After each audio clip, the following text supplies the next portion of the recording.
Ouais, ouais, ouais. Donc, bonjour à tous, bienvenue sur Auteur en live, bienvenue sur la Hello. chaîne YouTube pour ceux qui nous regardent depuis YouTube. Et, euh, et du coup, bah, je vais laisser Alexandre Sanchez se présenter. Bah, c'est parti. Tu fais bien de dire se préparer parce que je n'ai rien préparé finalement.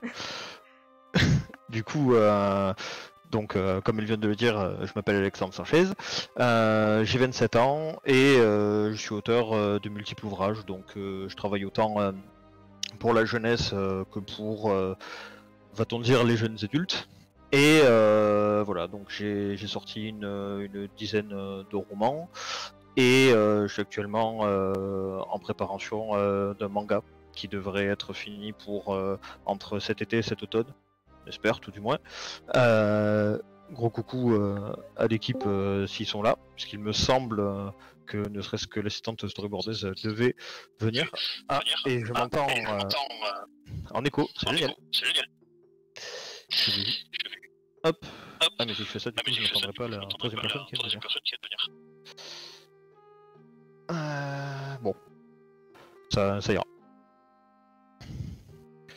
Voilà, du coup, niveau présentation, j'ai pas grand chose de plus à dire. Après, ça se fera au fil des questions, quoi. Alors du coup, depuis combien de temps tu écris?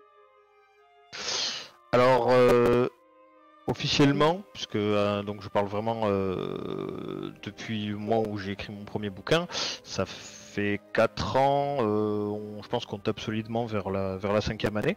Après, voilà, je suis toujours plus ou moins écrit, mais comme beaucoup d'auteurs finalement.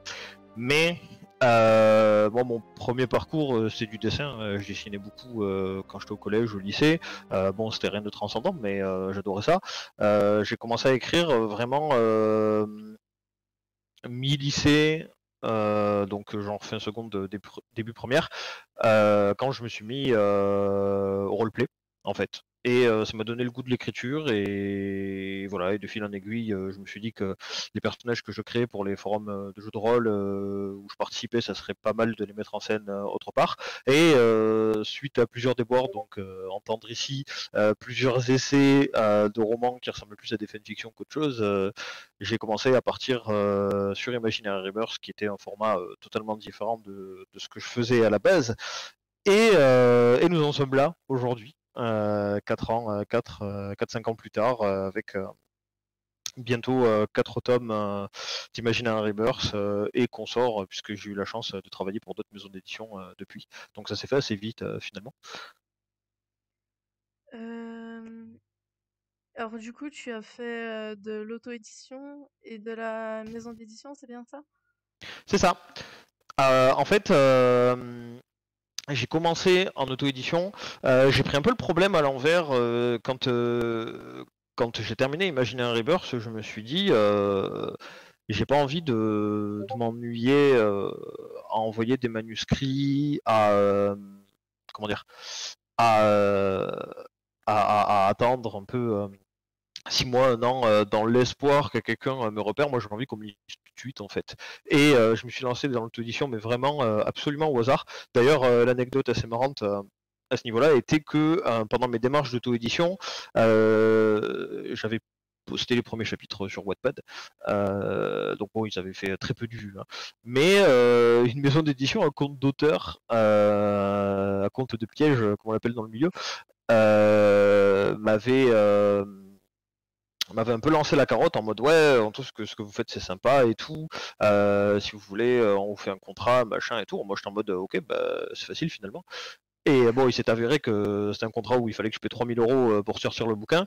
Et Ah ouais. aussi jeune et naïf que je pouvais être à ce moment-là, je me suis dit non merci. Déjà parce que j'ai pas l'argent, et ensuite parce que si j'avais de l'argent, c'est pas là-dedans que je le mettrais.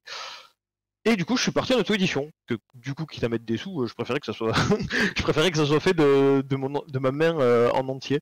C'est Et, sûr. du coup, j'ai fait de l'auto-édition pendant un an plein, où j'ai sorti le premier tome d'Imaginary Rebirth, puis le deuxième. Alors en fait, j'ai créé le deuxième et il n'a pas eu le temps de réellement sortir, parce que pendant le processus de création du deuxième tome, je me suis fait repérer par Sudaren Édition, qui cette fois était une je vais pas y arriver, une maison d'édition à compte d'éditeur.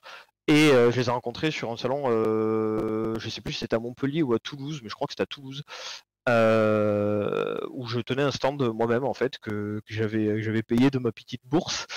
Et voilà, et du coup l'éditeur trouvait l'idée sympa et tout, il m'a dit envoie-le.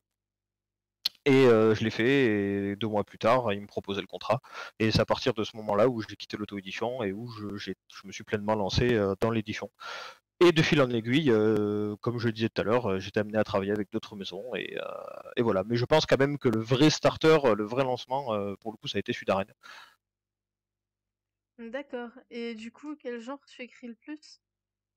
Ce que j'écris le plus, c'est de la science-fiction. Alors en fait, à savoir que c'est pas du tout du space opéra.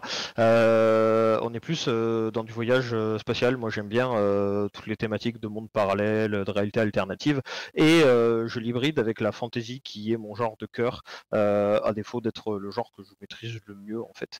Et Imaginary Rebirth, c'est typiquement un hybride de science-fiction et de fantasy, puisque ça parle d'individus qui viennent d'un monde médiéval et qui sont amenés à voyager dans des réalités plus modernes que les leurs, en fait. Du coup, à devoir s'accoutumer à ce genre de choses qu'ils n'imaginaient même pas.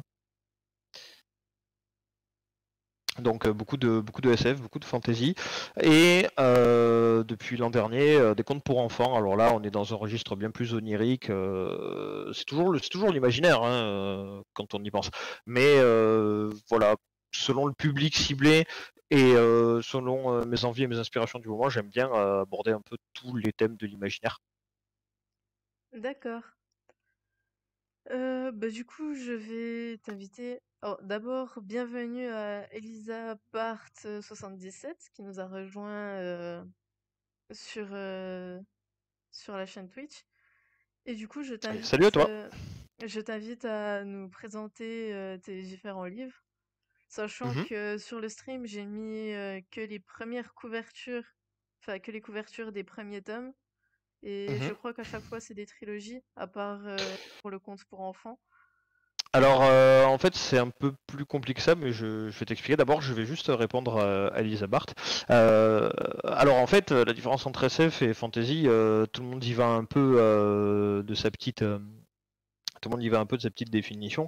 La mienne, ça serait plutôt que la fantasy, on est vraiment dans un univers imaginaire, un monde inventé qui se dissocie, je vais dire, de la réalité, qui se dissocie, je sais plus parler, qui se dissocie de la réalité et de tout, et de tout ce qui fait que notre planète Terre existe en fait. Là où la science-fiction, on part plus dans une déformation futuriste de notre humanité, de nos technologies en fait. Donc quand je pars dans un registre fantasy, pour ma part, je me plais à inventer des pays, des religions, des races, des mondes qui n'ont rien à voir avec notre planète, tandis que si je pars sur un registre science-fiction, je vais plutôt m'amuser à je vais plutôt m'amuser à déformer ce qu'on connaît déjà, et voilà, à partir dans du dystopique, ou dans de l'utopique d'ailleurs, hein, c'est pas incompatible. Voilà, dans tout type de thématiques qui sont beaucoup plus axées science, donc toutes les théories sur l'espace-temps, les voyages, donc pas les voyages spatiaux pour le coup, ça j'en fais pas, les voyages temporels entre plusieurs réalités. Et un peu tous les délires, je sais pas, tu dois connaître des séries comme Black Mirror par exemple, qui traite, ou la quatrième dimension, qui traite énormément de ce genre de thématiques, de futurs alternatifs et de dystopie. Voilà, donc je me permettais juste de répondre. Pas de Et du souci. coup, comme je te disais, pour les premières de couverture, alors en fait c'est un peu plus complexe que ça. Bon, Imaginary Rebirth, pour le coup, t'as raison, hein, c'est une trilogie classique, bien que elle ne soit pas terminée, puisqu'en fait il y aurait entre 7 et 8 tomes, dépendant de comment je vais découper le tome 4.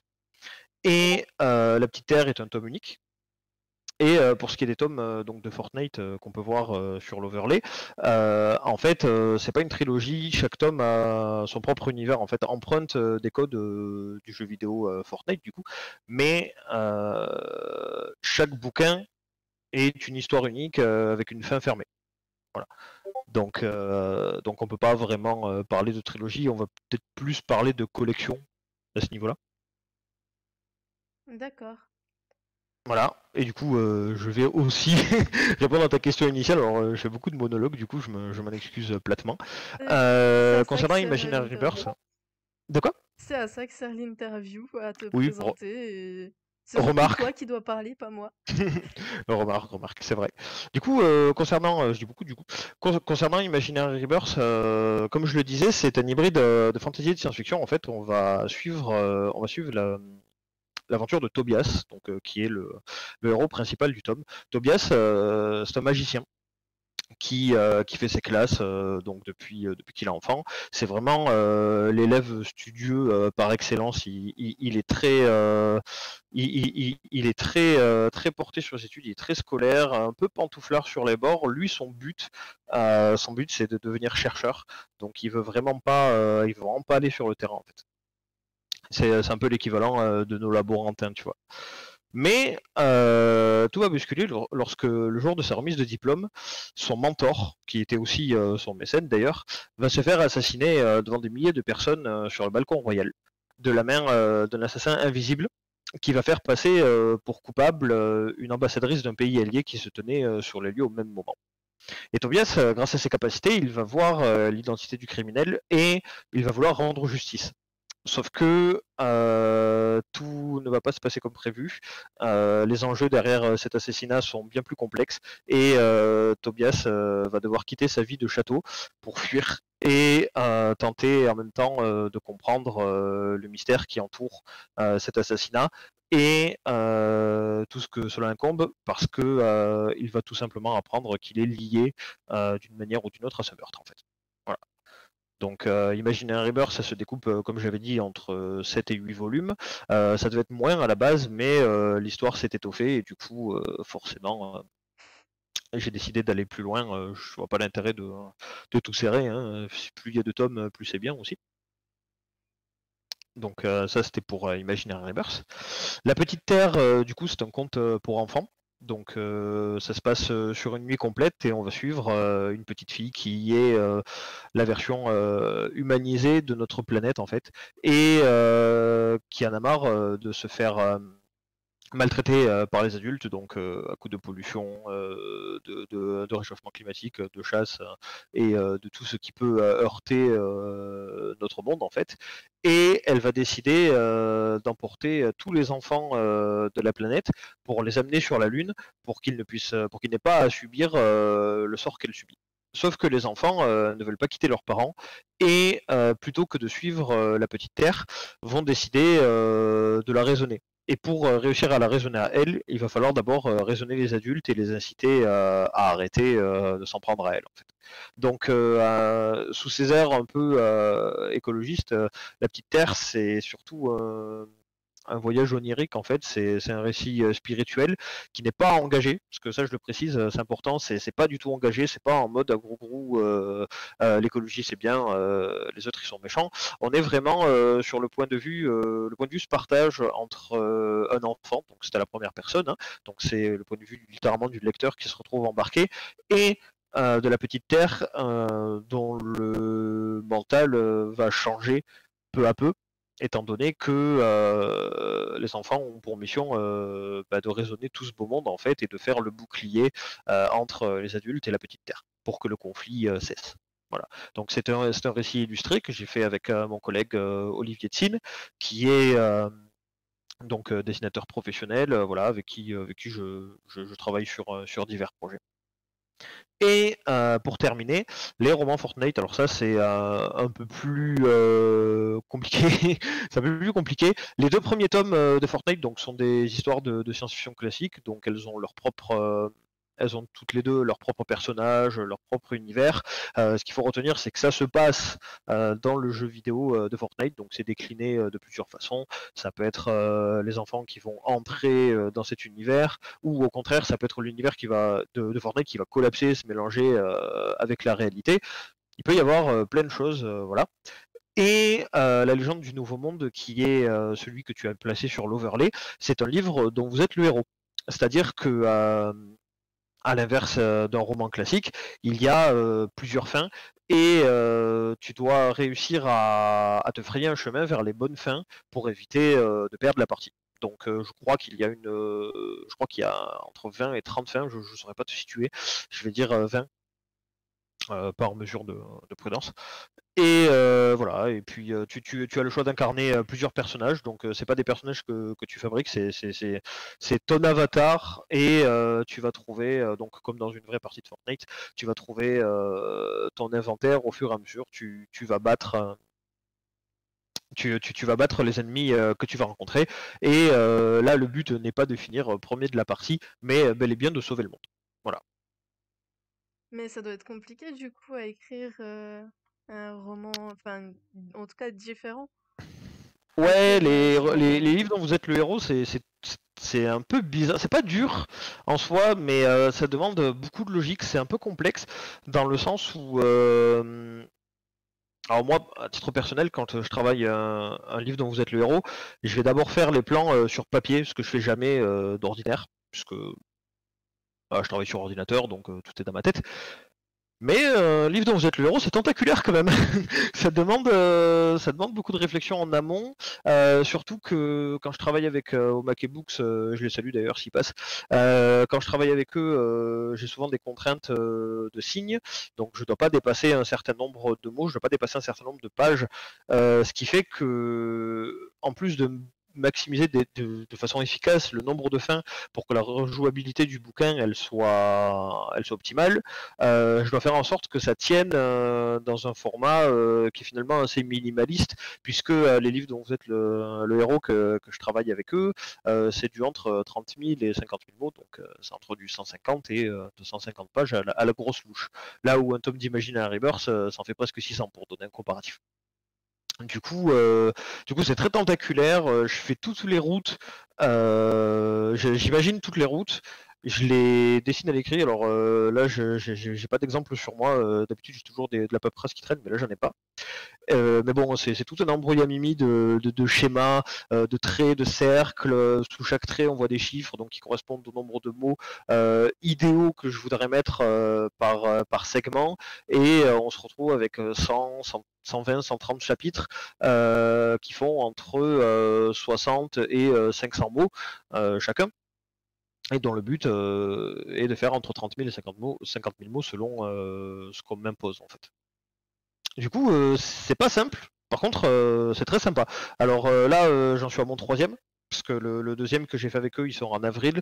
Je peux pas trop en parler pour l'instant. Tout ce que je peux dire, c'est pas dans l'univers de Fortnite, mais quand même dans un univers de jeux vidéo. Mais je peux pas en dire plus. Et là, on m'a proposé d'en faire un autre beaucoup plus dense, beaucoup plus conséquent, avec des amis qui sont professionnels du livre. Donc ça sera à 4 mains, ce qui va être notre challenge d'ailleurs. Et ça, par contre, ça sera pas avant cet été, donc de la même façon, malheureusement, je peux pas trop en parler. Mais en tout cas, c'est sur les rails. Donc je commence à être un peu habitué au format. Le truc, c'est que à chaque fois qu'on m'en demande un, c'est toujours plus complexe que le précédent. Donc finalement, je me repose pas sur mes lauriers. C'est un peu du challenging constant, mais je trouve ça sympa. Du coup, il y a Steffi Wolfotter qui demande quel âge les enfants ont pour ton compte. Alors, pour la petite terre, nous, on préconise à partir de 7 ans. On dit que la tranche de 7-11 ans, c'est un peu le lectorat idéal pour la petite terre. Parce que,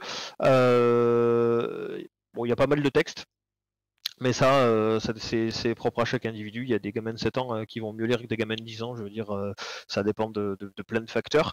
Mais c'est un conte illustré, et chaque illustration possède un segment de phrase, un paragraphe, un morceau de dialogue qui renvoie à la page illustrée, ce qui signifie que pour les enfants qui n'aiment pas trop lire, juste suivre les illustrations, ça suffit en fait. Donc on se dit qu'à partir de 7 ans, généralement à 7 ans, tu commences déjà, je vais pas dire à bien savoir lire, mais bon, tes bases sont maîtrisées. Et jusqu'à présent, c'est le public qu'on a toujours réussi à toucher, quoi. Mais après, ça reste large. C'est un peu difficile Comme c'est à la fois un très joli conte et à la fois une lecture qui est pas super évidente sur certains aspects, disons que la double lecture elle existe quoi, on vise large, on préfère. Et du coup, j'ai une question concernant justement tes livres sur Fortnite. Comment ça se passe au niveau de la publication? T'as dû avoir une autorisation de la part des créateurs de Fortnite ou... Alors ça je t'avoue que je t'avoue que c'est pas moi qui m'en occupe, c'est la maison d'édition elle-même, mais bon globalement globalement on n'a pas les comment dire les droits de Fortnite, si tu veux, ils nous appartiennent pas, mais on a le droit d'écrire sur ce genre d'univers tant que c'est explicitement dit que c'est pas officiel ou que c'est de la parodie en fait. Beaucoup de maisons d'édition qui sont spécialisées dans le jeu vidéo utilisent cette méthode et bon de toute manière c'est une méthode qui fonctionne, hein, je veux dire 404 éditions, je sais pas qui je pourrais citer un exemple. Ouais, il y a 404, il y a Mana Books, beaucoup font des romans sur ces jeux un peu bac à sable que sont Fortnite, Minecraft, etc. Parce que euh, ce sont des jeux qui permettent une grande liberté et les, euh, les maisons mères qui tiennent ces jeux en fait sont assez permissives. Du coup, tant que ça reste sur le sol français, il n'y a pas de souci. De toute façon, comme j'ai dit, il y en a quand même pas mal sur le marché, donc c'est qu'il n'y a pas de souci. À l'inverse de par exemple des livres sur des licences de Nintendo comme Pokémon ou Zelda où là ça se fait strike, ça a même pas le temps de sortir Oui, j'ai que cru ça se fait annuler comprendre quoi. que Nintendo était très à cheval à ce niveau-là. Ouais, Nintendo, c'est un peu compliqué. Alors moi j'adorerais, hein, franchement, si un jour j'ai la chance, donc je parle bien de bouquin officiel, si un jour j'ai la chance de faire un bouquin sur Nintendo, même pas forcément un roman, mais même un petit livre d'information, genre sur l'histoire de Pokémon ou un truc comme ça, tu vois, moi j'y dis banco, hein, franchement, j'y vais direct, mais c'est très complexe à obtenir et pour l'instant je suis très content de ce qu'on me propose, c'est déjà pas mal. Puis moi, Du coup, de toute façon, j'apprécie bosser sur ce type d'univers, parce que ce sont des jeux que j'apprécie, quoi qu'on en dise, donc tu as déjà plus ou moins répondu à la question, mais je vais la reposer. je t'en prie. Est-ce que tu as des projets pour 2021, après que ça concerne l'écriture ou autre chose que le public devrait savoir? Ouais, ouais, ben, il y a des trucs donc comme je t'ai dit, il y a des trucs dont je peux pas encore parler. Tout ce que je peux dire, c'est que c'est sur les rails. Je travaille avec Omake Book là actuellement du coup pour deux bouquins et un livre dont vous êtes le héros avec Pulse Édition. Euh, a priori en partenariat avec Glénat, mais je n'ai pas encore trop d'infos sur ça. En tout cas avec Pulse Édition, c'est ce qui compte. Et à côté de ça, je vais lancer en fin février une petite campagne Ulule euh, pour euh, pour sortir un livre en auto-édition. Alors, ça faisait longtemps, un light novel plus précisément, c'est-à-dire un hybride roman et manga. Donc un roman avec des planches de manga associées et dont la dessinatrice est Silana, donc Silaria même maintenant sur Instagram. Donc Silarya pour ceux qui voudraient aller checker, qui est aussi du coup la dessinatrice de mon manga Rebirth, qui est une adaptation du premier tome qui est actuellement en cours de création et qu'on devrait sortir. On attend encore le contrat, mais c'est bien parti qui devrait sortir chez la maison d'édition Le 9e élément, qui est une maison d'édition spécialisée dans la BD et dans le manga. Voilà. Et qu'on pense réussir à sortir cet automne, on aimerait en tout cas. C'est avec le Covid, on est un peu ralenti partout. Et puis moi là, il y a beaucoup de choses sur lesquelles je travaille, pas nécessairement par choix. Hein, il y a aussi de l'alimentaire, quoi. Oui. Après, voilà, moi, si j'accepte les contrats, c'est que c'est que je le fais, quoi. Puis en termes d'écriture, j'ai eu aussi l'occasion de travailler sur Mila Learn, qui est un jeu éducatif dont j'ai fait le scénario, voilà, qui est sur Play Store, Android, Apple Store, etc. Et je sais pas Je sais pas à l'heure actuelle si je retravaillerai avec eux. Bon, c'est pas moi qui décide, encore une fois, hein. Moi, dans ces conditions-là, ce sont les gens qui m'appellent et moi qui réponds donc en tant que freelance. Mais pour 2021, ouais, c'est les livres dont j'ai parlé et surtout le manga qu'on aimerait vraiment pouvoir terminer, quoi. Et du coup, est-ce que tu aurais un conseil à donner aux personnes qui souhaitent se lancer dans l'écriture? Euh, Dans l'écriture, oui, et dans l'édition, oui. Ce sont deux conseils différents que je vais donner. Dans l'écriture, vraiment, si vous avez l'ambition de devenir professionnel dans le milieu, je vais pas vous dire des trucs du style ne lâchez rien et tout, parce que c'est une évidence. Je vais plutôt vous donner un vrai conseil qui est inst- installez-vous une routine de travail. Prenez ça autant comme un plaisir que comme un travail. Vous devez vraiment comment je pourrais dire ça? Vous devez vraiment vous instaurer des horaires, des heures. Alors vous n'êtes pas obligé que ce soit tout le temps la même horaire, mais juste par exemple vous dire voilà, je vais travailler 1 heure par jour. Même pas forcément pour écrire, mais pour agencer vos idées, pour vous relire, pour vous corriger, pour prendre le temps d'en parler à des gens aussi, pour jauger l'envie, la demande, pour vous renseigner sur l'édition. En tout cas, prenez le temps de vraiment vous instaurez un rythme routinier de travailler comme vous le pouvez. C'est pas grave si vous sautez des jours, ça arrive, hein, on n'est pas des robots, mais je pense que la rigueur et être régulier, c'est le meilleur moyen de progresser, et ça c'est vrai pour tous les arts de toute façon. Alors voilà, faut pas se tuer à la tâche, hein, bosser 8 heures par jour, à moins d'avoir une deadline, ça sert à rien.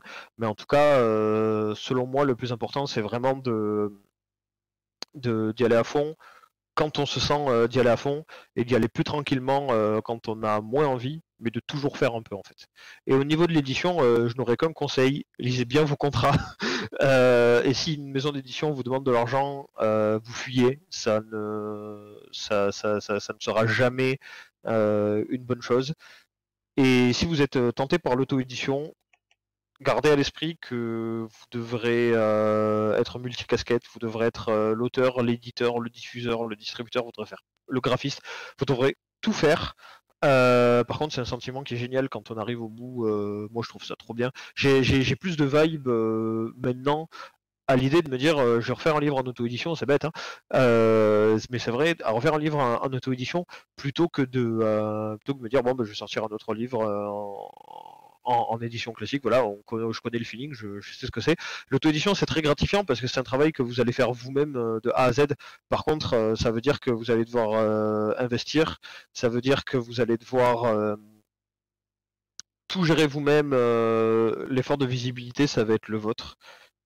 Et c'est peut-être compliqué, mais c'est très récompensant. Et d'ailleurs, se faire éditer en édition classique, donc à compte d'éditeur, c'est aussi très récompensant en soi. Je pense que beaucoup de gens rêvent d'avoir leur livre en rayonnage. Et la base de tout ça, c'est de savoir bien lire les contrats, de ne pas vous faire piéger et de ne pas laisser votre rêve se hisser plus haut que la réalité en fait. C'est vraiment, pour moi, c'est le plus gros piège. C'est quand tu laisses ton rêve prendre le dessus et que les paroles un peu mielleuses réussissent à t'attendrir et que là tu te dis c'est bon, peu importe le contrat, je vais le faire. Je connais trop de gens qui sont tombés dans ce piège un peu fallacieux et si j'avais pu les prévenir à l'époque ou si j'avais mes connaissances d'aujourd'hui à l'époque, vraiment, ça aurait peut-être été différent pour certaines personnes, quoi.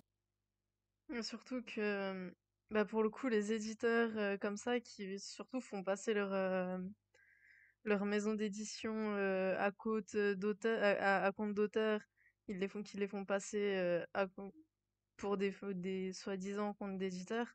C'est, ils ont tendance en plus vraiment à essayer de trouver les bons mots pour essayer de t'arnaquer et Bah, tu sais comment ça marche, hein, c'est la carotte, hein.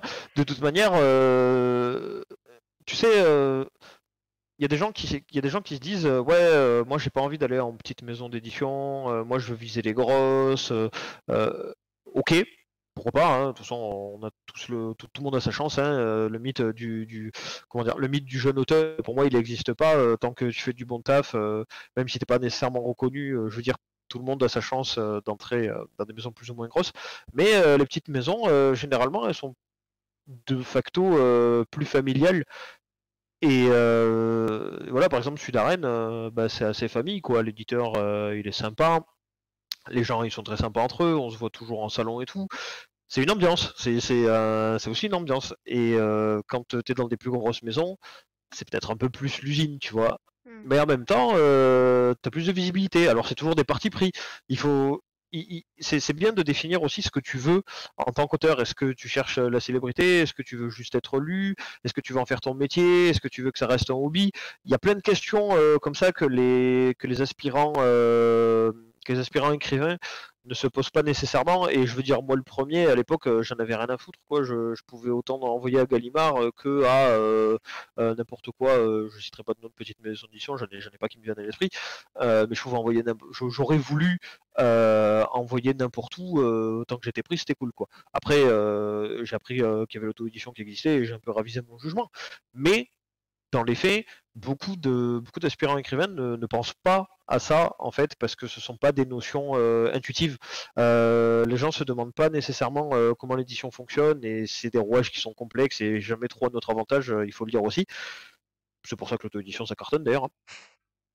Mais voilà, il y a la lecture du contrat, comme je disais, il y a la ligne éditoriale qui est importante, aller sur les forums des jeunes écrivains pour voir les avis, réussir à se dépêtrer des pièges, il y a plein de choses. C'est vraiment, l'édition pour moi, c'est toute une macro-vision où c'est toute une architecture où tu dois en tant qu'auteur, réussir à rentrer dans le bon rouage en fait. Et le bon rouage, ça peut être autant une petite maison d'édition qu'une grande maison. L'important, c'est que tu t'y sentes bien en fait. À mon sens, tout du moins. Oui. Euh, alors du coup, je vais passer aux questions enfin, dites surprises. Mhm. Première question, ton métier de rêve quand tu étais jeune, c'était quoi? Alors, ça dépend de la tranche d'âge, parce que quand j'étais un peu plus jeune, je voulais être avocat. Après, je me suis vite rendu compte que c'était un peu le chétan.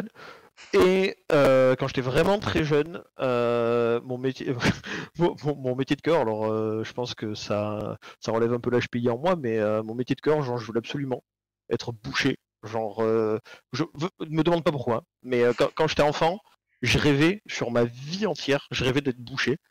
Et, et après, je me suis ravisé. Après, je voulais devenir avocat, donc je suis passé de la viande je suis passé de la viande aux fruits finalement.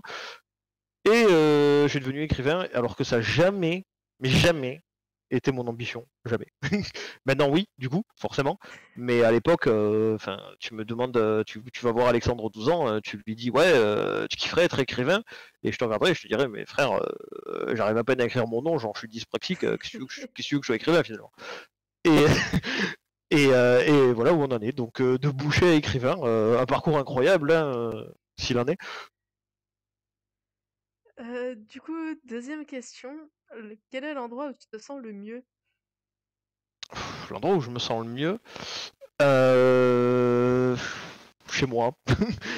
En fait, moi, je suis un peu caméléon, je suis bien partout, mais je suis assez introverti de nature, ça se voit peut-être pas là tout de suite, mais je dis que je suis un caméléon parce que j'arrive à être extraverti quand il le faut. J'ai eu fait des conférences littéraires, des interviews comme on le fait là, je suis passé à la radio, je suis monté sur des scènes en convention, donc j'ai tenu le micro plein de fois pour plein de situations différentes, et dans ces moments-là, il y a toujours un switch qui s'active où je me dis bon, ça serait bien que j'arrête d'être un mec enfermé dans sa cave. Mais 90% du temps, en vrai, moi je suis très casanier, j'aime pas beaucoup sortir. Je suis un peu un bourreau de travail, alors j'aime bien avoir mon petit espace.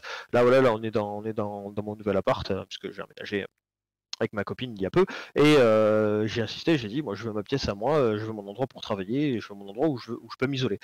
Et finalement, c'est pas nécessairement la pièce dans laquelle je me sens le mieux. Mais le chez moi, le concept du cocon, c'est quelque chose que j'affectionne. Et c'est quelque chose aussi que j'ai beaucoup mis à l'épreuve euh, en fin 2019, je dirais, enfin avant le Covid en fait, les mois qui ont précédé le Covid, parce que de août à novembre, j'étais en dédicace tous les week-ends, alors quand je te dis tous les week-ends, c'est tous les week-ends, j'en ai pas raté un. Dans toute la France, je me suis dit, vas-y, c'est mon défi. Pendant 4-5 mois, je vais bourriner les dédicaces, je vais jamais être chez moi. Et ça m'a fait beaucoup de bien. Et je me suis rendu compte que j'étais plus accoutumé au monde extérieur que ce que je pensais. Mais le cocon, quand même, hein, il revient. Voilà, l'idée de ne pas bouger de chez moi, c'est quand même toujours un peu tentant. Troisième question. Alors, ta destination idéale pour partir en voyage, c'est quoi? En ce Ma pleine période de destination. Covid, c'est la question qui fait plaisir. Je pense que c'est la Thaïlande parce que j'adorerais visiter la Thaïlande. C'est un de mes pays, c'est un de mes pays préférés. J'adore la culture, j'adore les paysages qui s'y trouvent. Après voilà, moi je suis très vers l'est. Hein, j'aimerais bien aller au Japon, comme beaucoup de gens d'ailleurs. Hein, c'est un peu la mode, il faut le dire. Je suis pas du tout intéressé par les États-Unis, par exemple. Je suis pas du tout intéressé par l'Australie, qui sont pourtant aussi de très belles destinations. Mais ouais, la Thaïlande, je pense. J'aimerais beaucoup y aller au moins une fois. Euh, du coup, quatrième question. Quel est le meilleur cadeau que tu aies jamais reçu? Le meilleur cadeau que j'ai jamais reçu. Ouais. Ouais, c'est complexe. Pour être honnête, il n'y a pas de meilleur cadeau que j'ai jamais reçu. En fait, le truc, si tu veux, c'est que depuis que j'ai commencé à écrire, les gens qui me suivent, ils m'ont offert plein de cadeaux en fait. Et j'ai reçu des fan art, j'ai reçu des trucs de fou, hein. J'ai reçu des figurines avec l'effigie de mes persos. Alors je peux pas te les montrer, c'est dans l'autre pièce. Là, si je débranche mon PC, j'ai plus internet concrètement. Des figurines de mes persos. J'ai même reçu une sculpture en bois, genre un profil d'un de mes personnages de 70 centimètres, genre un truc énorme, tu vois. Et pourtant, je peux pas lister mes cadeaux parce que ils sont tous au même niveau pour moi, du petit brouillon à la belle statuette, tu vois. Je me dis, c'est un fan qui me l'a fait. Et je dirais que mon meilleur cadeau, c'est le fait que les gens qui me lisent, ils me fassent des cadeaux en fait. Genre, y a rien qui me procure plus de bonheur que ça, quoi. Et quand je reçois une lettre, un petit mail, ou que je me fais tag sur un dessin, voilà, en mode ouais, j'ai fait un fan art d'Imaginary Burst, machin. Alors là, tu me vois bondir et ma journée elle est refaite quoi. Tu peux plus rien m'annoncer de mauvais, c'est fini quoi. Et c'est vraiment, ouais, c'est vraiment ça, je pense, mon cadeau. D'accord. Et du coup, un film qui te fait pleurer à chaque fois. Euh, L'effet papillon. Je pense que c'est le seul film qui me fait tirer les larmichettes à chaque fois. D'accord. C'est un des premiers films que j'ai vu quand j'étais enfant. Il y a peut-être un peu la nostalgie derrière, mais bon, je le trouve vraiment très beau ce film. D'ailleurs, l'effet papillon a beaucoup inspiré pas qui je suis, parce que finalement, j'aimerais pas du tout être le héros, mais l'effet papillon, il a beaucoup inspiré ma façon d'écrire, comment j'abordais mon rapport au temps, comment j'aborde un peu toutes ces thématiques du continuum qui me plaisent énormément. Et ouais, je pense que c'est vraiment le film qui m'a le plus façonné, à mon avis. Et du coup, par extension, qui m'a fait connaître le plus d'émotions, pas tout le temps positives, hein, il faut le dire, c'est un film assez triste. Euh, Bah du coup, si dans le chat vous avez des questions à poser à Alexandre, c'est le moment, allez-y. Allez-y, faites-vous plaisir, je suis là. Sachez que si personne pose de questions et que vous me faites bider, vous allez probablement ruiner cette interview et la vidéo YouTube qui va suivre, donc tout repose sur vos épaules concrètement. Et j'en Eux, profite. je leur mets la pression, je leur mets la pression pour voir si ça fonctionne. Et j'en profite pour préciser que pour acheter les romans de Alexandre, tout se passe dans la description sur YouTube. Et sur Twitch, ça se passe je crois que c'est dans la bio. Vous allez trouver les liens, les différents liens. J'ai encore une fois mis les liens que vers les premiers tomes parce que on est limité et du coup, bah, je pouvais pas faire plus. Et voilà. Alors, pourquoi le titre Imaginary Rebirth, donc hier il y a une double lecture du titre, alors je vais pas vous mentir, elle est complètement intrinsèque, genre personne vraiment, je vois pas qui peut la comprendre sans que je lui dise concrètement. Mais outre le fait que Imaginary Rebirth, ça soit vraiment le concept. Comment je pourrais dire? Quand, quand j'ai créé l'histoire, je me suis dit, mes héros, ils vont partir dans des dimensions qui connaissent pas, ça va complètement refaçonner tout ce qu'ils connaissent. C'est comme si vous étiez envoyé 2000 ans dans le futur avec des technologies et peut-être même des mutations que vous n'imagineriez même pas. Et c'est vraiment la renaissance de l'imaginaire, c'est le concept de dire que les persos, ils sont totalement expand, ils ont totalement expanded leur esprit en passant dans des mondes différents et ça les a vraiment rendus spéciaux. Par contre, la double lecture, c'est aussi que le personnage de Tobias, c'est l'avatar, enfin, ce qu'il a en lui, c'est l'avatar de la colère. Et Ir, donc en fait IRE, hein, mais lire, c'est la colère. Donc lire des dieux, lire de toutes ces entités supérieures. Et du coup, c'est Ir parce que c'est aussi l'avatar de la colère. Du coup. Donc c'est vraiment la double définition du fond d'égout que je veux dire. Ça serait quand même assez étonnant que quelqu'un se dise tiens c'est marrant, Ir ça fait Ir c'est la colère et tout. Mais c'est vrai, c'est la vérité.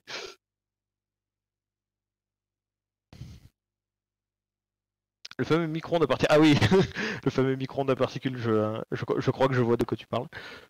Est-ce que je fais des chronologies? Alors, c'est un peu complexe. J'ai beaucoup dit que c'était un peu complexe ce soir. Je m'en rends compte, hein. Euh, le, le, le truc des fiches d'univers, j'en fais. Alors elles sont pas, elles sont sorties plus ou moins de nulle part. Les fiches personnages, j'en ai aussi un peu, voilà, mais le gros est dans ma tête. Généralement, ceux qui me suivent beaucoup sur les réseaux ou mes amis proches, ils sont toujours invités dans des petits Discord que je fais de ci de là où je recense un peu tout ça pour pas le perdre. En revanche, les chronologies, elles se font. J'ai prévu qu'elles se fassent au fil de mes bouquins, c'est-à-dire que donc Arc que j'ai prévu de sortir via la campagne Ulule, par exemple, c'est un spin-off d'Imaginary Rebirth qui se passe chronologiquement 3 ans avant, mais qui se passe dans une autre dimension qui est beaucoup plus futuriste. Et du coup, c'est très drôle parce que ça se passe dans le passé d'un monde médiéval, mais qui est en fait un monde futuriste. Du coup, la chronologie, elle est très complexe parce que ça va vraiment être, c'est cryptique, et du coup, ça va vraiment être aux lecteurs qui vont lire mes bouquins, donc entre maintenant et dans le futur.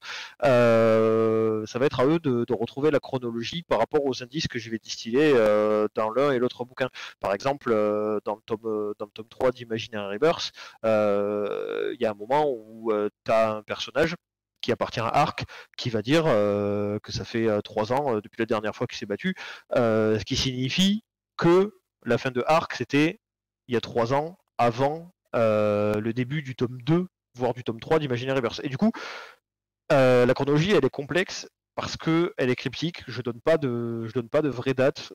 C'est vraiment au lecteur de trouver. Et je leur en voudrais pas qu'ils trouvent pas d'ailleurs, hein. C'est aussi un peu le jeu, hein. C'est tout un puzzle. Et c'est pour ça que je dis beaucoup qu'il y a un vrai rapport au temps dans mes bouquins parce que c'est vraiment quelque chose avec lequel je joue. Voilà. Je ne sais pas trop si je me suis fait comprendre à hauteur de ce que j'aurais voulu me faire comprendre, mais globalement, c'est labyrinthique et si quelqu'un arrive à refaire la chronologie, je pense que je lui offre les droits du bouquin, je dis continue, je ne suis plus digne, et voilà quoi. Alors, il semblerait que tu aies perdu Foxit. Ah ouais, non, non, mais c'est compliqué, hein. C'est compliqué. Tout ce que vous devez vous dire, c'est que les indices, ils existent au travers des bouquins et que c'est un peu à vous de vous faire la chronologie, c'est à vous de vous faire l'histoire. Et voilà. Et puis voilà, j'aime bien emmerder mes lecteurs, hein. Je pense qu'on peut le dire. Je pense qu'on peut dire les choses telles qu'elles sont. J'aime bien l'idée de vous creuser les ménages. Ah, c'est bien des fois. Mais bien sûr, mais il faut. On n'a pas assez de. On n'a pas assez de complexité. Non, je rigole, en vrai, il y a beaucoup d'œuvres qui sont extrêmement tentaculaires, c'est juste que j'adore ça. Et du coup, je me suis dit que ça serait bien de poser ma pierre. Et Foxit, tu peux venir quand tu veux. Hein. Tu as lu les bouquins, tu as matière à parler et ça animera le live, donc c'est très bien. Oui, si tu veux venir, il n'y a aucun Oh, souci. ne t'inquiète pas, je ne subirai pas. Oui, je suis machiavélique, on peut le dire. Je pense qu'on a le droit de dire les choses. Allô.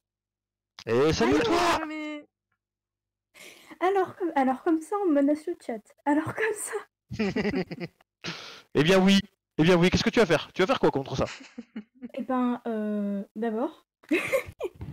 Bah, très bien. Là, Bah, d'abord, je dirais peut-être ton projet secret quand j'aurai le temps, dans genre 5 mois. Révèle donc pas Peut-être tout. même que je t'embêterai avec mes propres projets, mais on n'est pas là pour ça ce soir. Mais tu m'embêtes pas. Ouais, c'est ce qu'on dit. Enfin, bref. Eh bien vas-y, je t'écoute. Bah écoute, j'ai pas grand-chose à dire, si ce n'est qu'en effet, tu es un être machiavélique, comme le dit si bien Joy Books. Mais non. Non, je trouve que la vraie force de des bouquins, pour rassurer un peu quand même les gens qui sont dans le chat, je n'aime pas ne pas comprendre ce qui se passe dans un bouquin. C'est pour ça, par exemple, que j'aime pas les thrillers ou les bouquins policiers. Mais on n'est jamais perdu dans Imaginary Rebirth, parce que t'es comme les personnages principaux. Le destin t'a pris par la main, il t'a jeté, tu sais pas quand tu vas atterrir, mais ce que tu vois est magnifique. C'est vrai que c'est une longue chute, genre vraiment une longue descente. Mais en vrai, c'est beaucoup de couloirs. Imaginary Rebirth. Oui. On suit pas mal de groupes, tous rejoints, et finalement, je pense que l'architecture, elle se dessine dans la tête des lecteurs, puisque comme je l'ai dit, il y a beaucoup d'indices qui sont disposés ça et là. Il y a beaucoup de foreshadowing aussi. Je suis un grand fan du foreshadowing. Il y a des trucs que je dis première ligne du tome 1 ou dans des petits passages du tome 1 qui foreshadow des trucs qui vont sortir dans 5 ans. Genre, par exemple, tiens, je vais t'en dire un. Vas-y. Tu vois, dans le tome 1, la première fois, alors je suis désolé les gars, on va faire un peu de spoil, mais c'est gentil. Oh, c'est le tome 1, il va y en avoir 8, c'est bon. La première fois qu'ils vont à Neosis, c'est-à-dire un monde qui est très... Donc pour ceux qui ne savent pas, un monde qui est très futuriste. Ouais, c'est voilà, c'est le futur sur 20. Donc Tobias et compagnie sont entièrement perdus et ils ont une altercation avec un peu des racailles. Tu t'en rappelles de ça? Tu t'en rappelles ou pas? Oui, je me rappelle. Ok, tu t'en rappelles. Alors, il faut se remettre dans le contexte de où est-ce qu'on est dans la chronologie. Le tome 1, c'est 2 ans après Arc, ok? Et à un moment, donc je rappelle que j'ai écrit ça en 2016, hein, on est en 2021 actuellement. Et à un moment, t'as un perso, genre il se tape son meilleur selfie. Et genre il est un peu sur le Snapchat d'Imaginary Rebirth, tu vois. Et ça a l'air con quand je le dis comme ça. Et et il dit ah putain j'ai reçu un message de Melvin MDR trop con Melvin machin, d'accord. Et en fait c'est un gros foreshadowing parce que Melvin c'est le bras droit de Ciel dans Arc en fait, et j'ai pas du tout mis ça au hasard, c'est juste que Neosis c'est la réalité dans laquelle se passe Arc et c'est 2 ans après Arc, donc ça foreshadow le fait que ces mecs là ils connaissent Melvin, donc c'est potentiellement des mecs qui sont présents dans Arc en fait, mais que tu sais pas qui c'est. Alors, sache que je t'aime beaucoup, mais tu me saoules. et ça, c'est blindé, il y en a partout. Il y en a partout, tu peux pas le savoir, mais il y en a partout. Oui. Non, mais Imaginary Rebirth, c'est le genre de bouquin, tu lis, c'est les héros, pardon, pas les héros, quoique des fois. Hein. Quoique des fois, Les protagonistes, il leur arrive plein de trucs, puis à un moment, ton cerveau, il fait « Attends, mais ça, ils en auraient pas déjà parlé ?» Tu fermes le bouquin, tu vas faire une promenade, je sais pas, t'engueules ta femme, il se passe quelque chose, quoi. Tu pètes un petit câble et puis tu reviens. Mais oui, mais c'est comme dans le tome 2, étant donné qu'on se connaît IRL, des fois je lui envoyais des messages pendant que je lisais, je l'engueulais. Il fait vraiment bien son boulot d'auteur, dans le sens où il te perd sans que tu sois perdu. Il te fait volontairement oublier des trucs jusqu'à ce que tu te dises mais comment j'ai été assez stupide pour l'oublier. C'est ça, en fait, y a pas de petites infos. Dans Imaginary Rebirth, il n'y a pas de petites infos. Tout ce que je dis est susceptible d'être ressorti à un moment. Et évidemment, je demande pas aux gens de prendre le calepin et de noter tout ce qu'ils trouvent, tu vois. Mais c'est bien de se laisser embarquer et de juste se dire oh merde, ce perso il revient. Ah merde, pourquoi ce perso d'Imaginary Rebirth il existe aussi dans Ark, etc. Tu vois. Et comme il va y avoir plusieurs spin-offs, puisque Ark n'est que seul d'entre eux, je pense que il y a une grosse différence de lecture entre celui qui va lire Imaginary Rebirth en premier et celui qui va lire tous les spin-offs ou juste un spin-off d'ailleurs et qui va lire Imaginary Rebirth ensuite. Tu vois, c'est aussi là que le boulot tentaculaire il se fait. C'est que ce que je voudrais, ça serait créer une espèce de chronologie en toile d'araignée où tu peux plus ou moins commencer par la saga, par le bouquin que tu veux. Et il y a un moment où tu vas tomber sur Imaginary Rebirth et où tout va faire sens, quoi qu'il arrive en fait. C'est vraiment comme faire un Rubik's Cube. C'est jusqu'à ce que tu arrives à faire ta face avec toutes les couleurs, tu te rends pas nécessairement compte de comment tu l'as fait, mais tu sais qu'il y a des méthodes pour le faire efficacement, tu vois. C'est, je pense que l'univers d'Izer, donc de tout ce qui englobe l'Imaginary Rebirth et consorts, c'est vraiment un Rubik's Cube de littérature en fait. Tu vas tourner les faces jusqu'à comprendre en fait. Exactement. Mais tu sais, ça me fait penser un peu à ce mème de Leonardo DiCaprio qui pointe la télé. Alors pour ceux qui parlent pas en mème, parce que je pense que c'est pas forcément le cas de tout le monde sur le chat, en gros, J'aime bien ça. dans le dernier film de Tarantino qui s'appelle Once Upon a Time in Hollywood, Leonardo DiCaprio joue un acteur. Et à un moment, il perd complètement foi en lui, il regarde ses propres films, et il y a un moment où il pointe la télé en mode « C'est moi ça! C'est moi ce mec super cool !» Eh ben, c'est exactement la sensation que t'as quand tu lis Imaginary Rebirth. Tu lis un truc, tu dis « Mais oui, mais il avait dit à un moment qu'il avait perdu une personne très chère dans sa vie. Oh mon Dieu! Mais est-ce que cette personne est vraiment perdue? » C'est ça, c'est un peu tout ça. Et ce qu'il faut savoir, c'est que je suis super hype, mais j'ai lu que les 2 premiers tomes d'Imaginary Rebirth. C'est vrai. C'est vrai. Tu as encore le tome 3 et le tome 3 à lire. C'est marrant dit comme ça quand même. Oui, T'as le c'est tome vrai. 3 et le tome 3. Je sais pas si tu l'as spécifié. Ça Non, j'avoue que j'en ai pas parlé. En même temps, trop de choses à dire aussi. Pas tout dire. Bah, raconte-nous ta vie. On est là pour ça. Eh ben écoute, c'est pas que ça fait déjà 1 heure, mais oui, non, le tome 3, j'avoue, grosse particularité. En fait, ce sont 2 tomes parallèles. Les héros vont être amenés à visiter un monde qui est scindé en 2. Et je me suis dit, plutôt que de faire un gros tome 3 avec partie 1, partie 2, je vais faire 2 tomes 3 qui sont égaux. Ah oui, alors aussi, je suis un peu maniaque. Les 2 tomes 3 sont égaux en mots, c'est-à-dire qu'ils ont le même nombre de mots tous les deux, à savoir 54 827, si je dis pas de conneries. Et oui, je suis maniaque à ce point-là. Et c'est la même histoire, mais inversée. Genre, les 2 bouquins sont le miroir l'un de l'autre. Du coup, tu peux en lire qu'un, tu peux lire les 2, tu peux lire les 2 en même temps. C'est vraiment comme tu veux, mais le fait étant que toutes les méthodes sont compatibles avec le fait de lire le tome 4 qui sortira sans doute à la fin de l'année, je l'espère, sans être perdu. Et c'est la petite force de ce tome 3 que j'aime beaucoup d'ailleurs. J'avoue que quand tu m'as envoyé les couvertures, j'ai vu 2 tomes 3, j'ai bugué. Ouais, bah, je pense que c'est pas trop un format qui se fait en vrai. Genre, moi j'ai trouvé l'idée intéressante, mais je sais pas trop s'il y a des gens qui ont déjà fait quelque chose comme ça en vrai. Bon, je pense que oui, hein, il y a tellement de bouquins qui sont sortis. Mais je suis assez content d'avoir réussi à le faire. C'est déjà pas mal. Si dans le chat vous avez encore des questions, n'hésitez pas. Oxam a décidé de te donner le surnom du boucher. Bah, en même temps, Retour aux origines. Oxam, qui est du coup Olivier Tin, avec qui j'ai fait la petite terre. Ah, mais oui, mais bonjour. Disons les choses. Bonjour. Je grille ta couverture. Tu pensais échapper au courroux des gens, mais non. Aïe, aïe, aïe. Il a été révélé. Fuis. Mais je pense que du coup, il sera d'accord avec moi que cet homme est fou. Oui. C'est génial en passant. Oxam, c'est un gros fan du tome 2. Oxam, c'est pour le tome 2, c'est sa petite perle, c'est sa petite Madeleine de Proust, il m'en parle souvent. C'est vrai que surtout ce qui est impressionnant, c'est que dans tes bouquins, il se passe 827 trucs dans chaque tome.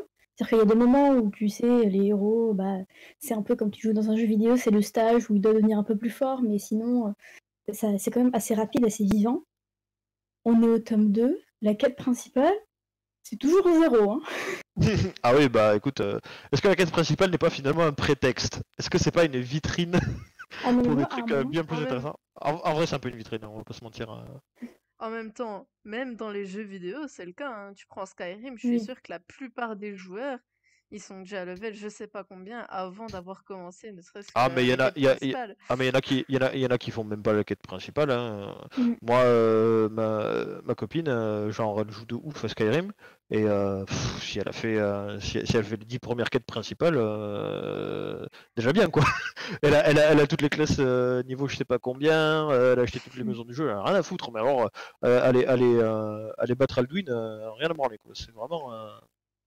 Je crois que c'est la spécialité de ce jeu, personne ne fait la quête principale. C'est ça. Et du coup, Imagine c'est un peu pareil. Finalement, personne fait la quête principale. Non, mais Tout le monde. dans Legendary Rebirth, genre, jusqu'à la fin du tome 2, les héros, ils ont combattu des ennemis terribles, ils ont découvert des cannibales, ils ont rencontré des choses absolument horribles, ils se sont sortis de situations pas possibles, ils ont voyagé dans l'espace et dans le temps, ils ont rencontré des gens incroyablement puissants, ils ont littéralement découvert qu'ils étaient en relation avec des dieux. Les mecs, littéralement, à la fin du tome 2, il y a un personnage qui dit les mecs, faudrait quand même qu'on qu'on s'occupe de ce qu'on était venu faire au départ. Ah oui, oui, mais le problème, c'est qu'en fait, on est pourchassé par une entité. Donc on fera ça plus tard si ça ne dérange pas. Mais tout le monde va mourir. Oui, bah nous aussi, en l'occurrence. Non, non, mais c'est trop ça. Bon, en vrai non. Hein, c'est juste que la quête, elle est. La quête, comme je t'ai dit, elle est un peu vitrine dans le sens où elle va emmener les vrais problèmes, si tu veux. Mais ce qu'on te présente au début du tome 1, c'est pas. C'est pas ce qui est le plus important en fait. Si tu veux, t'as des échelonnages, je sais pas si ce mot existe, mais on va dire que ça existe, je m'en fous. T'as des échelons de quêtes, voilà. Et finalement, plus ils y vont, et plus ils s'embourbent, et plus ils s'embourbent, et plus ils se séparent. Et d'ailleurs, finalement, les héros, ils se séparent souvent. C'est pour ça qu'on suit plein de groupes différents. Et tout s'articule petit à petit, mais disons que voilà, il faudra pas trop de 8 tomes pour juste faire le truc de base qu'il devait faire, mais parce que en fait, c'est un roman qui est très horizontal et le temps d'avancer du point A au point B, faut explorer tous les points de prime, et bon, il y en a quand même pas mal quoi. Exactement. Mais ce qui est aussi vachement intéressant, dans le tome 1, ça se sent peut-être pas énormément parce que c'est le premier, tu découvres l'univers et donc les personnages, tu les découvres avec. Donc forcément, tu as la vision du protagoniste et de ses camarades sur qui c'est les gentils, qui c'est les méchants, qui sont nos alliés et qui sont nos ennemis. Et en fait, arrivé au tome 2, tu te rends vite compte que, en fait, non. Et c'est ça qui est génial, c'est que tes personnages, ils perdent jamais l'impression qu'ils donnent d'eux du départ. Mm. Je pense par exemple à Tobias qui a toujours cette image de je suis perdu. Ouais, Tobias, il est un peu dans son autistique, hein, on va pas se mentir.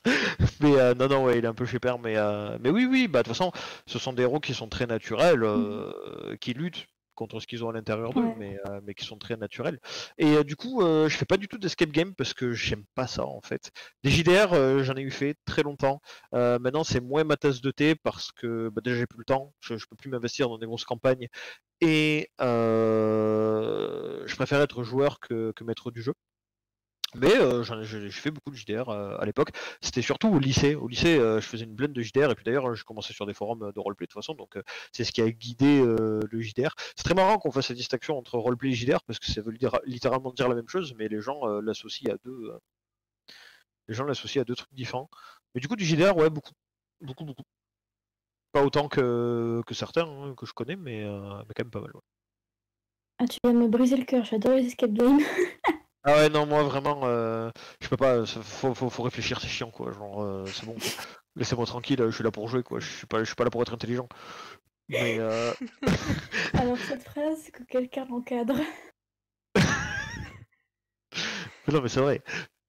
Et en plus, c'est con parce qu'on m'invite souvent à faire des escape games. Enfin, on m'a invité parce que XD le Covid, Mhm. mais chaque fois je dis non, genre. Mais oui, mais c'est vrai, c'est vrai.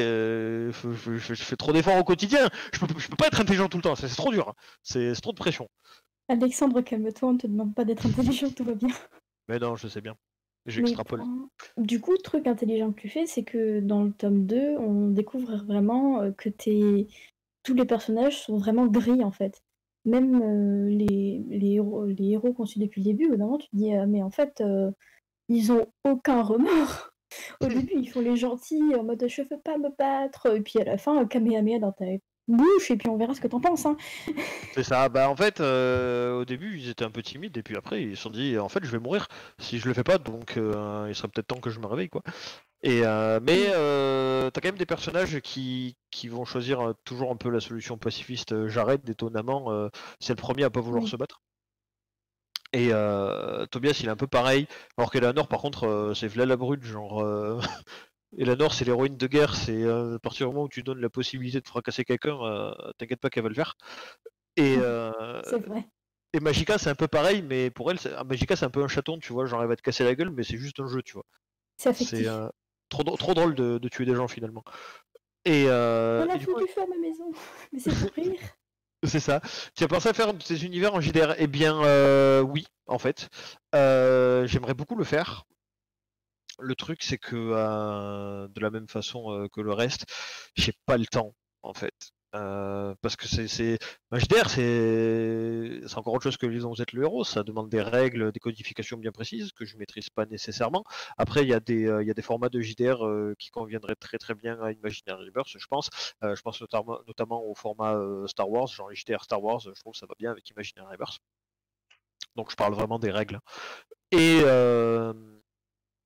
et un jour, je le ferai, c'est sûr, mais ça sera pas avant longtemps et ça sera peut-être même pas avant que j'ai terminé Imaginary Rebirth en soi.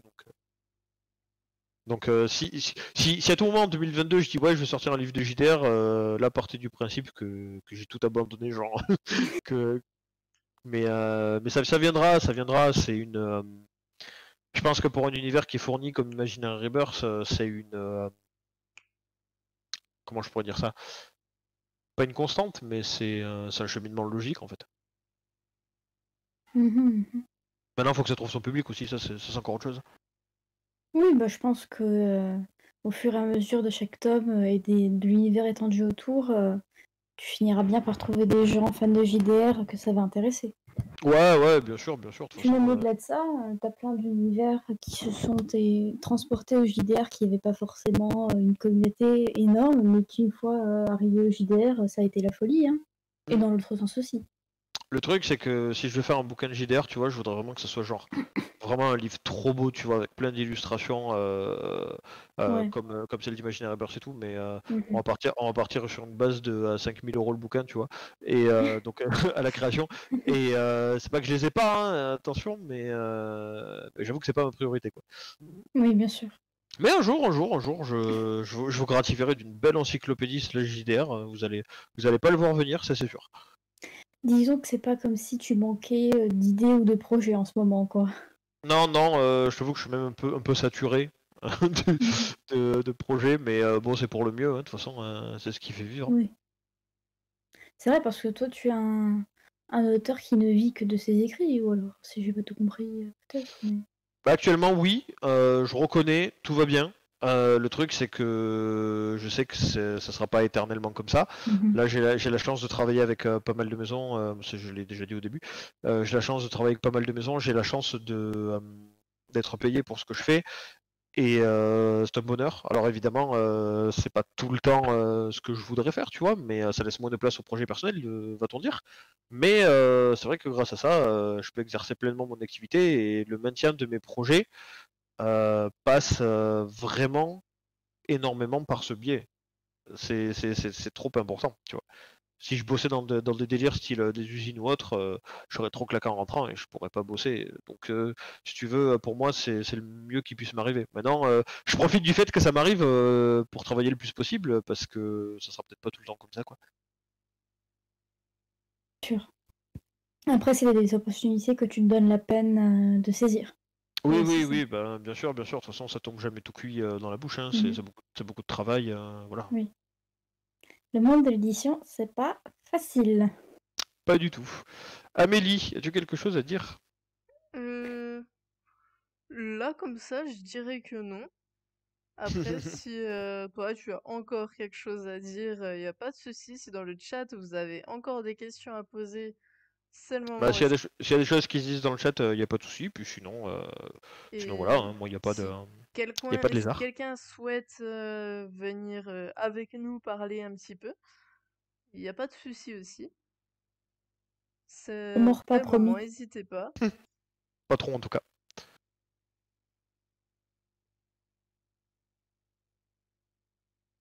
Je n'oublierai presque qu'il y a la webcam, parce que du coup je suis focalisé sur le chat. J'avais presque oublié qu'on voyait ma vieille tête. Bah, on a plus eu un débat sur ton escabeau. Oui. Ouais, bah écoutez, il est là. Hein. Je t'avoue qu'avant le stream, je me suis dit, est-ce que je me lève et je l'enlève? Puis après, je me suis dit, ça va rajouter du folklore, genre ça va donner du lore, tu vois. Et, T'avais et du coup, raison. du coup, je l'ai full gardé parce que ça animait le chat. Mais je le savais, hein, je savais. De toute façon, ça va devenir ma mascotte quand je vais faire mes live Twitch un jour. Il sera à côté, tu vois. Genre, je mettrai le fond vert et je mettrai l'escabeau Ah, mais dessus, c'est sûr. vous voyez à quel point cet homme est à la fois intelligent et perfide, il a tout calculé. Tout. Mais bien sûr, mais bien sûr. Parce que j'ai dit à Amélie, j'ai dit ouais, je comptais l'enlever et puis je vais pas l'enlever parce que bah, ça va faire de la backstory. Et regarde, ça n'a pas coupé. Hein. Ça n'a. Mm. C'était là quoi. Surtout que ce que les gens ne voient pas et qu'ils ne verraient que s'ils venaient en vocal, c'est qu'il y a aussi l'ombre sur ta fenêtre. Le double Ah ouais? maléfique de l'escabeau. C'est incroyable. C'est absolument incroyable, what the fuck. Encore une fois, le lore a dépassé toutes mes attentes, quoi. Tu vois, c'est comme ça qu'Imagine un Rebirth a été créé finalement. C'est À base d'escabeau et d'ombre d'escabeau. ouais, bah je te rappelle qu'il y a un personnage qui est littéralement une chaise vivante. Alors pourquoi pas un escabeau, hein? Ah Une oui. chaise vivante. Ah non, mais Ouais, attends, c'est génial. c'est un peu compliqué ça aussi. Il y a certains déboires ont été faits, voilà. Et il y a eu certains problèmes et en ont résulté, de toute façon, en vrai, elle a toujours été là, en ont Oui. résulté une chaise vivante qui a sa propre personnalité, qui se comporte comme un animal, qui se cherche un peu, hein, d'ailleurs. Hein. Reste à elle. Maître du karaté. Tu as entièrement raison. Je pense aussi que c'est que c'est le meilleur personnage que j'ai créé jusqu'à présent. Et ouais, si parce que ça s'appelle Syl, du coup, c'est une femelle. Qui a battu Jared, qui est un tigre de 2,30 m en combat singulier. C'est une chaise, hein, je le rappelle. En fait, Jared, il était en mode ouais, je vais taper un objet, c'est pas ouf et tout. Puis quand il s'est rendu compte que son cimeterre, il s'est enfoncé dans le dossier de la chaise et que la chaise, ça s'en est battu les couilles parce qu'elle a pas de nerfs, parce que c'est une chaise en fait, il s'est dit, eh bien c'est le moment où je vais perdre. Et c'est exactement ce qui s'est passé. Et c'est le mode Jared New qui fucked up. Fucked up. Et c'est à ce moment-là que les gens ont été introduits à la magie de ce personnage. Oui, bonjour. Bonjour. Ah, on t'entend pas très fort. Oh, Monsieur Olivier Chin. Ah. Mieux là. Ouais. Salut à toi. J'espère qu'on t'entend bien sur le stream. C'est mieux là? Je viens d'augmenter. Oui. Bah je sais pas, faut demander à la grande chef là. Là, je viens d'augmenter son volume sonore. Je sais pas si de ton côté tu peux faire encore quelque chose. Mais j'ai mis ton son à fond.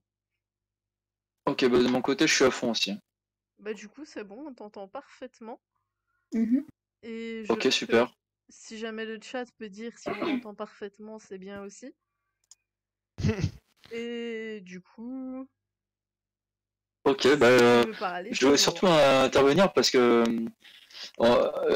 Parce qu'en fait, Monsieur Sanchez, on dirait qu'il vient du ciel avec sa lumière au-dessus. On dirait qu'il est un ange. Oui, oui. Je reviens. Mais Je reviens par l'humiliation. est-ce que ça faisait pas partie de la backstory aussi, d'ailleurs? Parce que, encore une fois, Amélie est témoin. Je lui ai dit mot pour mot, je vais un peu lever la table, parce qu'il y a ce truc de lumière, et en même temps, ça me donne une aura exceptionnelle, donc je vais rester comme ça. Mais c'est ça, mais Je lui ai dit, en je lui ai fait, dit. je pense que ta lumière est un passage vers le ciel et que tu es descendu en escabeau. Que tu as C'est posé vrai. dans le fond de la pièce et que tu es venu t'installer avec nous. C'est incroyable. C'est incroyable. C'est incroyable.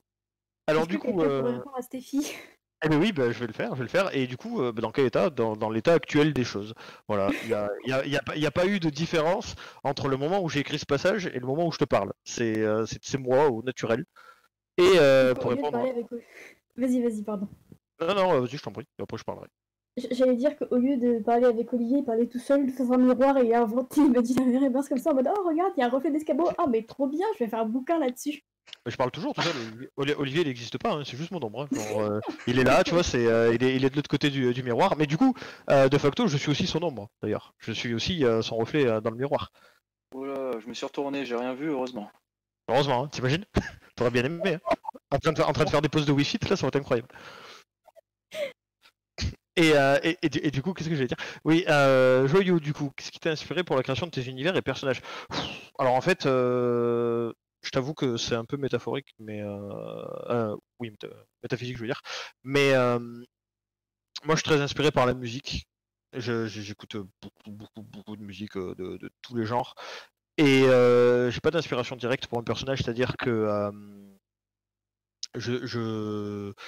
je vais pas voir un truc et dire punaise, tu vois, je vais pas voir un autre personnage, je vais dire waouh, ça me donne l'idée de créer quelqu'un, tu vois. Je vais écouter une musique, je vais écouter un thème, je vais écouter des paroles et ça va se dessiner petit à petit.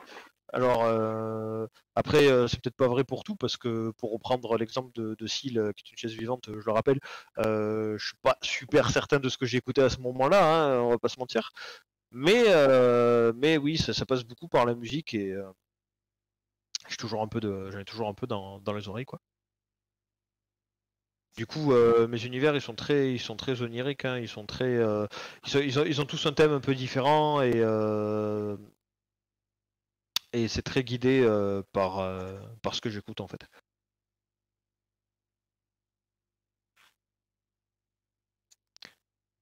Ne faites pas du silence, j'ai l'impression d'avoir mal répondu à la question. Excuse-moi, c'était intéressant, il me faut du temps pour réfléchir, tu vois. Toi t'aimes pas les Franchement, escape games, moi il me faut du temps. J'ai du lag, ok? Ouais, non, moi aussi, quand je fais des escape games, je suis à 15 IPS, genre. Non, moi je kiffe ça, je deviens insupportable mais je kiffe ça. Enfin, je suis tout le temps insupportable, mais là n'est pas le sujet.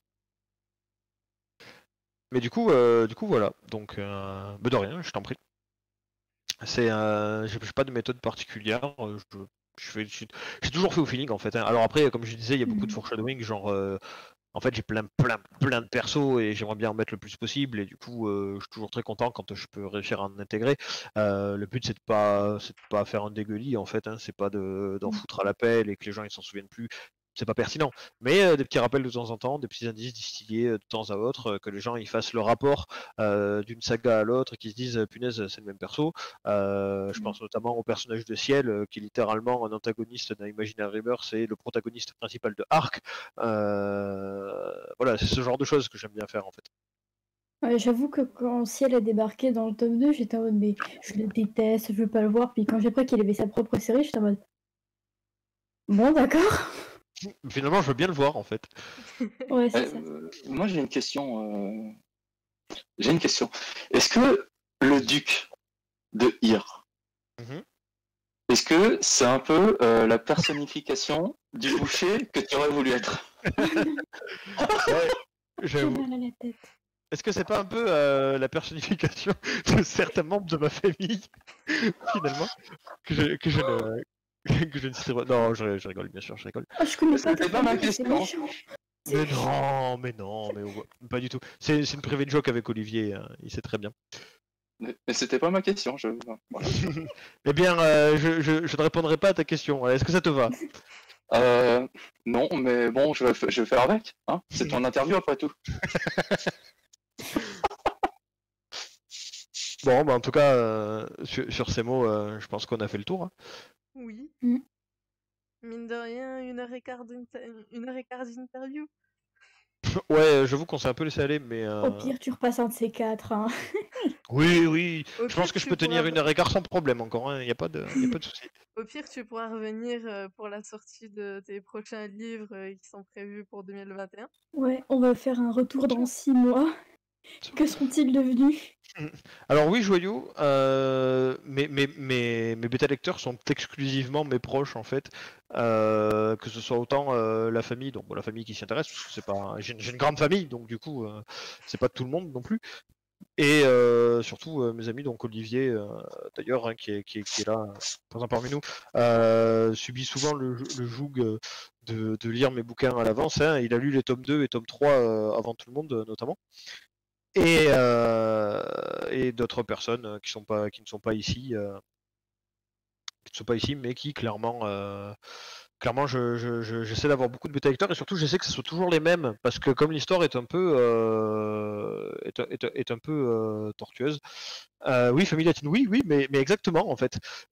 Comme l'histoire est un peu tortueuse, si je passe d'un bêta lecteur à l'autre, j'aurai pas de retour nécessairement pertinent parce que ce qui m'intéresse le plus, c'est que l'histoire elle soit compréhensible et que les gens avec qui j'ai l'occasion d'en parler me disent je suis pas perdu, tu vois. C'est important. Alors j'avoue pour voir que je me suis un peu lâché. Par contre, j'ai dit qui veut le lire, qu'il le lise, voilà. Mais pour Imaginary Burst, je suis beaucoup plus carré dans mon choix de bêta lecteur parce que je pense que c'est important. Et puis dans les bêta lecteurs, il y a aussi ceux à qui je m'en fous de montrer que j'ai des fautes ou autres. Bon, il n'y en a pas beaucoup, il n'y en a jamais vraiment, mais il peut y avoir, voilà, en 500 pages, il peut y avoir des petites faiblesses d'écriture qui viennent de temps à autre. Et quand on vient sur mes vrais lecteurs, c'est-à-dire mes lecteurs, comment dire, ceux qui me suivent depuis le début et qui achètent les bouquins, je préfère leur montrer le produit fini, tandis qu'à mes proches, mes amis, ma famille, je suis pas dérangé à l'idée qu'ils voient certaines petites faiblesses et qui m'encouragent à les corriger. Parce que c'est leur rôle de bêta lecteur tout simplement quoi. Et c'est bien de dissocier. C'est bien de dissocier, je pense.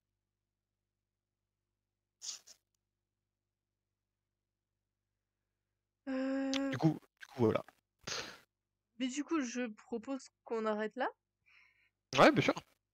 Et... Vite, quelqu'un va le relancer. Bah, comme j'ai dit tout à l'heure, tout est dans la description. Je mettrai aussi le lien de ton Ulule quand il sera disponible. Ouais, bah ça sera le 25 février du coup.